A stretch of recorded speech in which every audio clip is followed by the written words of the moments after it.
Hi there, I'm Sandy Sparks, and I chose the 2011 documentary The Mexican Suitcase for my film review. The Mexican Suitcase is a 2011 documentary about 3 boxes that were found in Mexico with over 4,500 negatives of the Spanish Civil War. These negatives were known to have existed, but were thought lost for over 70 years.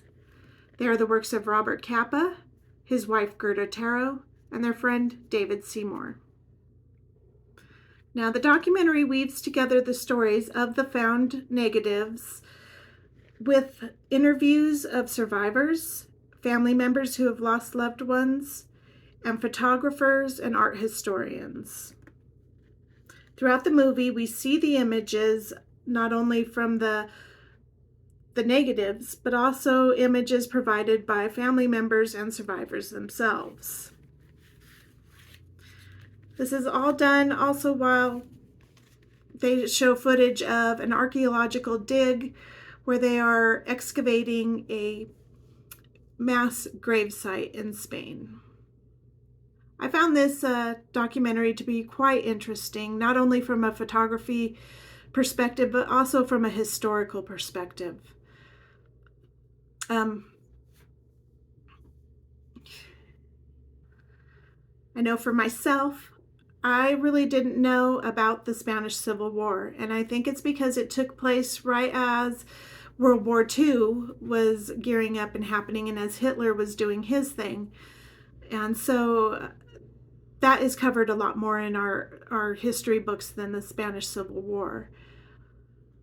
Also, I think it is because most governments were aligned with the dictator in Spain at that time, and not so much the people that were rising up against that dictator.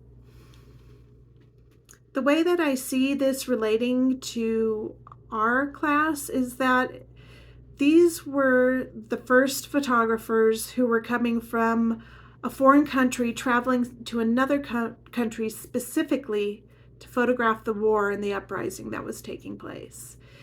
So whereas we see that a lot today, the Spanish Civil War really was the first time that happened. And Robert Capa and Gerda Taro and David Seymour, they were all Europeans, but not from Spain. And so this was a big deal for them. They wanted to fight fascism.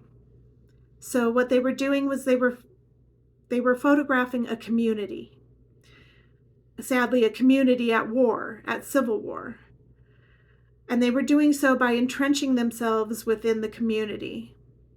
Thing that struck me was their images were super, not grainy, but almost had a dusty feel to them. And I think that's, from bombs going off, from being on the move. And it was quite touching to see what these images not only meant to, say, even for Robert Capa, his brother, had been searching for these images for a long time, and luckily they were found literally months before he passed, and he was able to see them, and he had been searching them for a lifetime.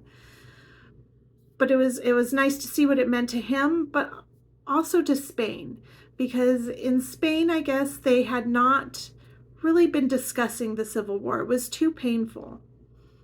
And it took until the 1990s when the grandchildren of the people that had died and the survivors began to ask questions about the Civil War.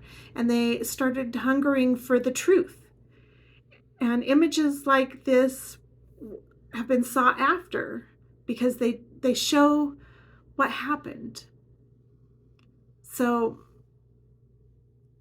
in the end, there was a little bit of debate in the documentary about who these images belong to, because the International Center for Photography kind of took over ownership of them, and that's due to Robert Capa's brother had found that.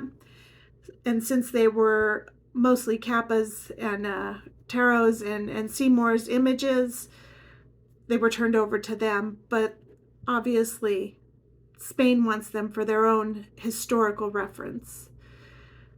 A very important movie. I think it was very well done. really sheds some light on a subject that I knew nothing about. And so, yeah, I think if you guys get the time, I tried not to give too much away. Check the movie out, it's worthwhile.